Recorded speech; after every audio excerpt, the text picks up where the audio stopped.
বিজেপিৰ ঘগ্ৰাপাৰ মণ্ডল সমিতিৰ নৱনিৰ্মিত কাৰ্যালয় উদ্বোধন কৰিলে মুখ্যমন্ত্ৰী হিমন্ত বিশ্ব শৰ্মাই। দলৰ কাৰ্যালয়ক মন্দিৰ হিচাপে জ্ঞান কৰিবলৈ আহ্বান মুখ্যমন্ত্ৰীগৰাকীৰ। নিজকে বিজেপিৰ এজন সাধাৰণ কৰ্মকৰ্তা বুলি উল্লেখ কৰে মুখ্যমন্ত্ৰীগৰাকীয়ে।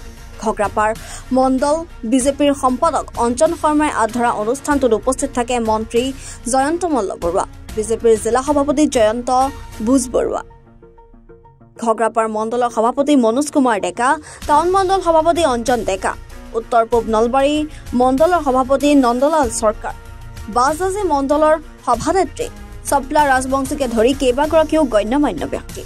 কাৰ্যালয় মুকলি কৰিবলৈ যাওঁ তেতিয়া কংগ্ৰেছ আৰু বিজেপিৰ মাজত থকা পাৰ্থক্যবোৰ আমাৰ মনলৈ আহে। দীৰ্ঘদিন ধৰি মই নিজেও কংগ্ৰেছত আছিলোঁ আৰু বিজেপি দলত যোৱা এটা দশক ধৰি কাৰ্যকৰ্তা হিচাপে কাম কৰাৰ পিছত দুইটা দলৰ পাৰ্থক্য মই নিচেই ওচৰৰ পৰা দেখা পাবলৈ সক্ষম হৈছিলোঁ। কেইটামান পাৰ্থক্য, আমাৰ দলৰ যিকোনো সিদ্ধান্ত আমাৰ দলৰ কাৰ্যালয়ত হয়। আপোনালোকে প্ৰায়ে দেখিব যে নৰেন্দ্ৰ মোদী ডাঙৰীয়া ভাৰতৰ প্ৰধানমন্ত্ৰী, বিশ্বৰ এজন সৰ্ববৃহৎ ৰাজনৈতিক নেতা, কিন্তু যেতিয়াই দলৰ কিবা সিদ্ধান্ত হয় বা দলৰ মিটিং হয় তেখেতে সদায় বিজেপিৰ কাৰ্যালয়লৈ যায়, কিন্তু বিজেপিৰ মিটিং কেতিয়াও তেওঁ প্ৰধানমন্ত্ৰীৰ আৱাসত নকৰে।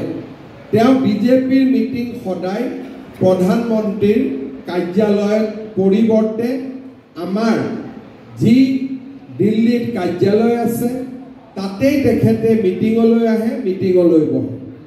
আপোনালোকে যদি অসমতো দেখা পায়, আমাৰ আজি দিলীপ শইকীয়া ডাঙৰীয়া আমাৰ সভাপতি, মই অসমৰ মুখ্যমন্ত্ৰী, কিন্তু দলৰ যেতিয়া মিটিং হ'ব মই কেতিয়াও জনতা ভৱনত দলৰ মিটিং নাপাতো। মই সদায় বাজপেয়ী ভৱনলৈ যাওঁ আৰু দলৰ সভা সমিতি আমি বাজপেয়ী ভৱনতহে অনুষ্ঠিত কৰোঁ। তাৰ মানে আমাৰ বাবে দলৰ কাৰ্যালয়টো আমাৰ বাবে এটা মন্দিৰৰ স্বৰূপ, এটা উপাসনাস্থলীৰ স্বৰূপ। আৰু আজিৰ দিনটোত মই ঘগ্ৰাপাৰ মণ্ডল বিজেপিৰ কাৰ্যকৰ্তাসকলকো অনুৰোধ কৰিম, আপোনালোকে যেন এই কাৰ্যালয়টোৰ সৌন্দৰ্য আৰু ইয়াৰ গাম্ভীৰ্যতা দুইটাই যাতে আপোনালোকে সদায় বৰ্তাই ৰখায়, তাৰ বাবে মই আপোনালোকক অনুৰোধ কৰিম। নলবাৰীৰ পৰা প্ৰণৱজ্যোতি কলিতাৰ ৰিপৰ্ট, এনি ভাৰত 24।